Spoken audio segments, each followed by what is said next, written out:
اس کے مطمئن اور قناعت رشیدہ ہاتھ جو طلب میں اٹھتے نہ تھے، اور ہاتھ کی ایک ایک انگلی سکون کی بات کہتی، تکمیل کا ذکر کرتی، کسی چیز کی تمنا نہ کرتی، کسی چیز کی نقل نہ کرتی، اور اس میں سے مستقل ایک خاموشی پھوٹتی رہتی، کبھی نہ مدھم پڑنے والی روشنی، کبھی نہ مٹنے والی شانتی۔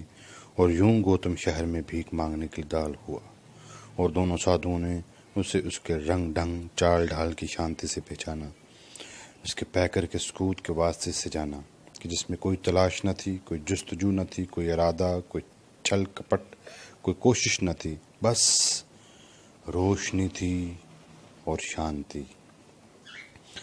آج ہم اس کی شکشا اس کی زبانی سنیں گے، گووند نے کہا۔ سدھارتھ نے جواب دیا، وہ اس کی شکشا کے بارے میں زیادہ بے چین نہیں تھا۔ اس کا خیال نہیں تھا کہ وہ ان سے کوئی نئی چیز سیکھ سکے گا۔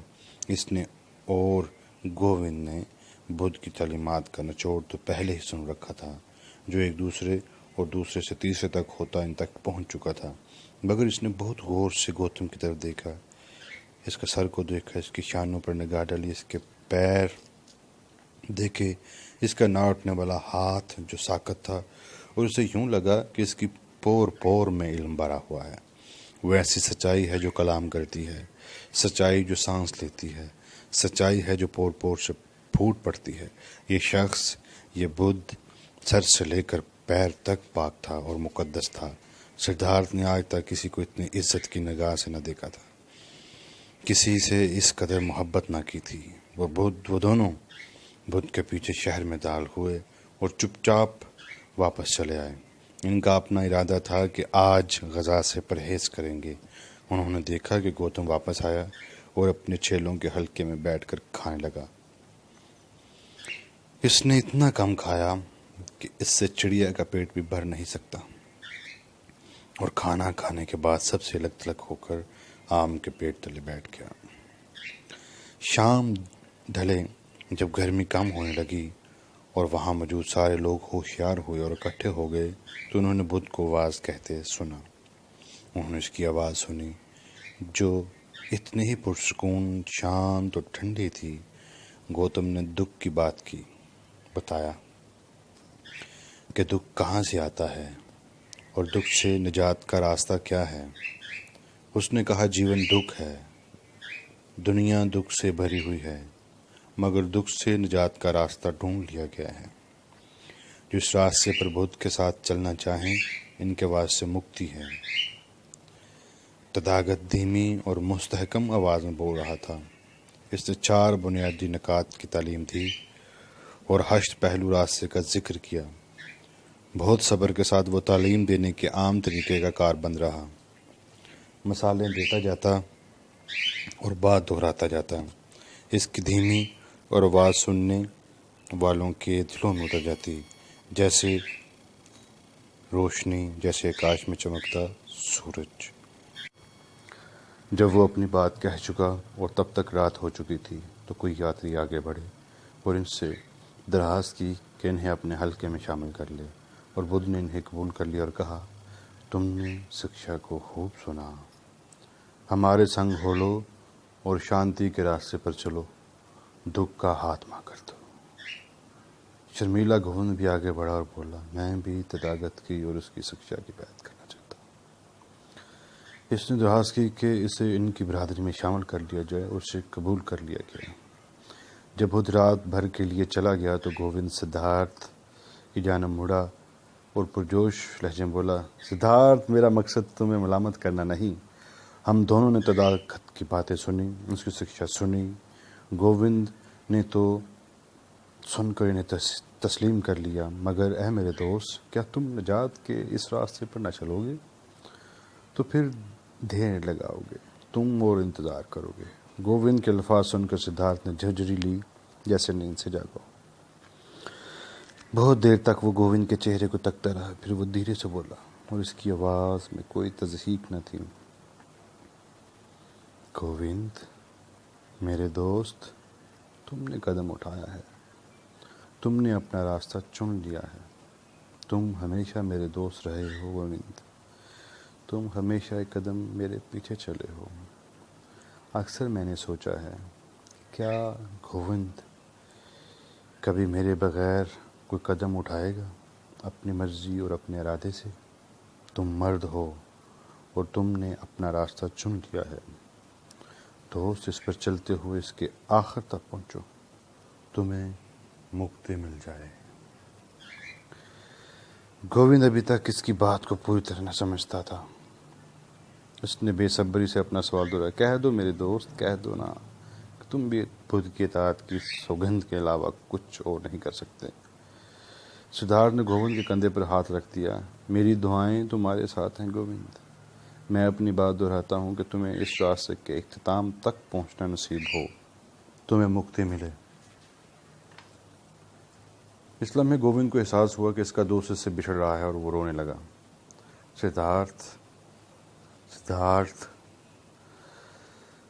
سدھارتھ نے اس کو تسلی دی، یہ نہ بھولو گووند کہ تم اب گوتم بدھ کے چیلوں میں شامل ہو، تم اپنا گھر بار اور ماں باپ سب چھوڑ چکے ہو، تم اپنی ابتدا و اصل، اپنی مال و متاع سب چھوڑ چکے ہو، تم اپنی مرضی، اپنا ارادہ اور دوستی سب کچھ چھوڑ آئے ہو، اس لیے کہ یہ سکھیا یہی کہتی ہے اور تتھاگت کی یہی مرضی ہے اور اسی کی تم نے خواہش کی تھی۔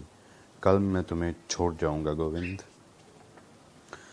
بہت دیر تک وہ دونوں دوست جنگلوں میں گھومتے رہے، پھر بہت دیر تک وہ لیٹے رہے، مگر نیند کوسوں دور تھی۔ گووند بار بار اپنے دوست پر زور ڈالتا کہ بتائے تو صحیح آخر وہ گوتم کی تعلیمات پر کیوں نہیں چل سکتا، اسے اس میں کیا عیب نظر آتا ہے، مگر ہر بار سدھارتھ اس کا ہاتھ جھٹک دیتا، چین سے رہو گووند، تتھاگت کی سکھیا بہت اچھی ہے، میں بھلا اس میں کیا نقص ڈھونڈ سکتا ہوں۔ صبح سویرے بدھ کے چیلوں میں سے ایک بھکشو، جو اس کے بہت پرانے بھکشوں میں سے تھا، پکارتا پھر رہا تھا کہ جن نئے لوگوں نے اطاعت کی قسم کھائی ہے وہ جوگیا لباس پہن لیں اور اس سلسلے کی ابتدائی باتیں اور اس کے فرائض سیکھ لیں۔ یہ سن کر گووند اٹھا اور اپنے بچپن کے دوست سے گلے ملا اور جا کر جوگیا لباس پہن لیا۔ سدھارتھ سوچ میں ڈوبا، سارے باغ میں گھومتا پھرا، وہاں اسے گوتم ملا، وہ تتھاگت گوتم، اور جب سدھارتھ اسے ادا بجا لایا تو اس کے چہرے پر اس قدر سکون اور خیر کی فراوانی تھی کہ اس نے بہت ہمت کر کے تتھاگت سے اجازت مانگی کہ اس سے دو باتیں کر لے۔ تتھاگت نے چپ چاپ سر ہلایا کہ اجازت ہے۔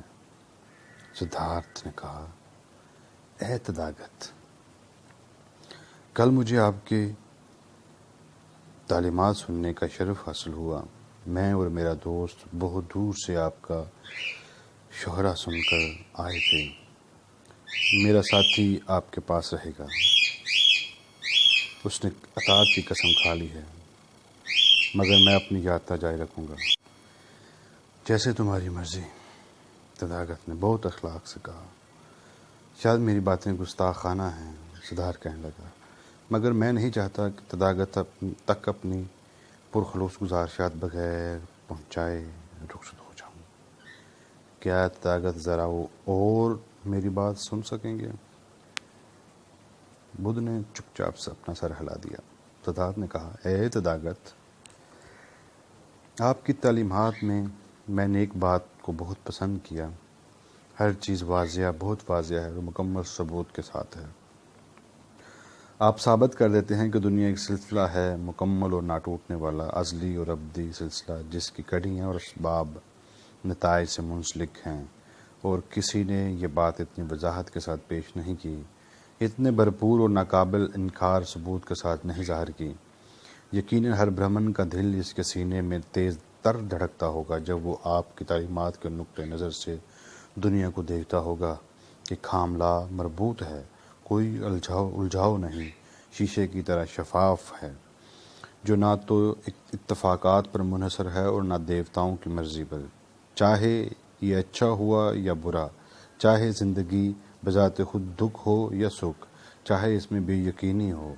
شاید ایسا ہے کہ یہ اہم نہیں ہے، مگر دنیا کی وحدت، تمام واقعات کا ربط، باہمی ایک ہی بہاؤ کا، سب چھوٹے بڑوں کو سمیٹ لینا، وہی اسباب و علل، وہی ہونا اور مر جانا، یہ سب آپ کی تعلیمات میں روز روشن کی طرح عیاں ہیں۔ اسے تداگت، مگر آپ کی تعلیمات کے مطابق یہ وحدت بھی ایک جگہ سے ٹوٹ جاتی ہے۔ ایک چھوٹی سی شگاف سے اس دنیا وحدت میں ایک عجیب سی چیز داخل ہو جاتی ہے، ایک نئی چیز، ایسی چیز جو پہلے وہاں نہیں تھی، جس کو نہ دکھایا جا سکتا ہے نہ ثابت کیا جا سکتا ہے، اور وہ ہے دنیا سے بلند تر ہو جانے کا آپ کا عقیدہ، مکتی کا عقیدہ۔ اس چھوٹی سی شگاف سے، اس چھوٹی سی رکاوٹ سے وہ ابدی اور عالمگیر قوانین ٹوٹ جاتے ہیں۔ اگر میں نے اعتراض کیا ہو تو مجھے معاف کر دیجیے۔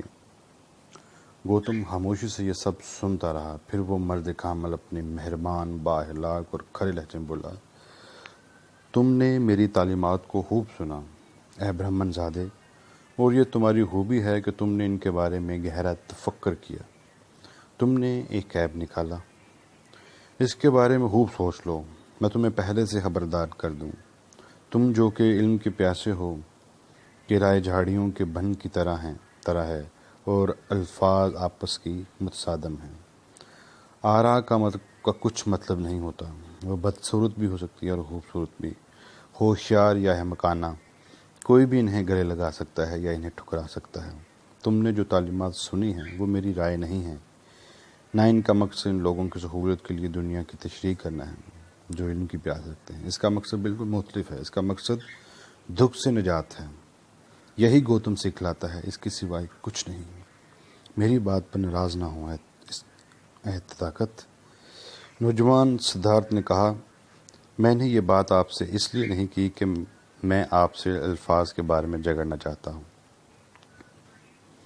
آپ درست کہتے ہیں کہ رائے کا مطلب کچھ نہیں ہوتا، لیکن میں ایک بات کہوں، میں نے آپ پر ایک پل کے لیے بھی شک نہیں کیا، ایک پل کے لیے بھی میں نے شک نہیں کیا کہ آپ ہی بدھ ہیں اور اس عظیم تر مقام پر فائز ہو چکے ہیں۔ یہاں تک پہنچنے کے لیے ہزاروں برہمن اور برہمن زادے کوشاں ہیں۔ آپ اس مقام تک اپنی جستجو کے ذریعے پہنچے، اپنے راستے سے، سوچ سے، گیان سے، علم سے، انکشاف سے پہنچے۔ آپ نے تعلیمات سے کچھ نہیں سیکھا، اور یہی میں سوچتا ہوں کہ اے تداگت کہ کسی کو بھی تعلیم سے مکتی نہیں مل سکتی۔ اے تداگت، آپ کسی کو بھی الفاظ و تعلیمات کے ذریعے نہیں بتا سکتے کہ نروان کی گھڑی آپ پر کیا بیتی۔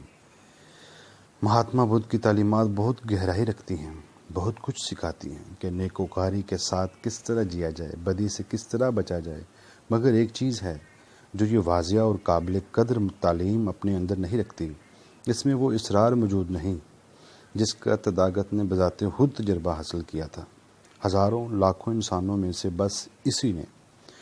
یہی میں نے سوچا اور محسوس کیا جب میں نے آپ کی تعلیمات سنی، اسی لیے میں اپنے راستے پر چل پڑا ہوں، کسی دوسرے اور بہتر عقیدے کی تلاش میں نہیں کہ میں جانتا ہوں اس سے بہتر کچھ نہیں، بلکہ عقائد اور تمام معلمین کو ترک کر دینے کے لیے اور اپنے مقصد پر تنہا پہنچنے کے لیے یا مر جانے کے لیے۔ مگر میں اکثر اس دن کو یاد کیا کروں گا تداگت، اور اس گھڑی کو جب میری آنکھوں نے اتنے مقدس آدمی کو دیکھا۔ بدھ کی آنکھیں جھک گئیں، اس کے عطا چہرے سے بالمکمل اطمینان قلب ظاہر ہو رہا تھا۔ میری دعا ہے کہ تمہاری سوچ غلط ثابت نہ ہو۔ تداگت نے دھیرے سے کہا، تم اپنا مقصد پا جاؤ، مگر یہ بتاؤ کہ کیا تم نے میرے ساتھیوں کا اجتماع دیکھا، میرے ان بھائیوں کو دیکھا جنہوں نے تعلیم سے اطاعت کی قسم کھائی ہے؟ اس سے دور سے آنے والے سادھو، کیا تم سمجھتے ہو کیا تم سمجھتے ہو کہ ان کے حق میں یہ بہتر ہوگا کہ وہ ان تعلیمات کو چھوڑ دیں اور دنیا و حوث کی زندگی کو لوٹ جائیں؟ یہ خیال تو میرے ذہن میں کبھی نہیں آیا۔ سدھارتھ پکار اٹھا، وہ اس تعلیم پر کاربند رہیں، وہ اپنے مقصد تک پہنچیں۔ میرا یہ منصب نہیں کہ میں کسی دوسرے کی زندگی کے بارے میں فیصلے صادر کروں، مجھے آپ اپنے فیصلے کرنے ہیں، مجھے انتخاب کرنا ہے اور ٹھکرا دینا ہے۔ ہم سادھو لوگ ذات سے آزادی ڈھونڈتے ہیں، اسے تداگت۔ اگر میں آپ کا چیلا ہوتا تو مجھے خوف ہے کہ یہ صرف سطحی طور پر ہوتا، اور میں اپنے آپ کو یہ دھوکہ دیتا رہا کہ میں شانت ہوں اور میں نے مکتی حاصل کر لی ہے، جبکہ در حقیقت میری ذات زندہ رہتی، بڑھتی پھلتی رہتی، کیونکہ وہ آپ کی تعلیمات میں منقلب ہو گئی ہوتی۔ آپ اور آپ کے بخشوں کی برادری کے لیے میری محبت اور میری اطاعت میں ڈل گئی ہوتی، ایک ادھوری مسکراہٹ کے ساتھ جس میں تسکین قلب کی چمک اور وفا شعاری شامل تھی۔ بدھ متواتر سے اجنبی کو تکتا رہا، پھر ایک ہلکے سے اشارے سے کہ جو بمشکل دیکھا جا سکتا تھا اسے برطرف کر دیا۔ تم ہوشیار ہو اے سادھو، تداگت نے کہا، تم ہوشیاری سے باتیں کرنا جانتے ہو، ضرورت سے زیادہ ہوشیاری سے بچ کے رہنا۔ بدھ چلا گیا اور اس کی نظر اور ادھوری مسکراہٹ سدھارتھ کی یادداشت میں ہمیشہ کے لیے ثبت ہو گئی۔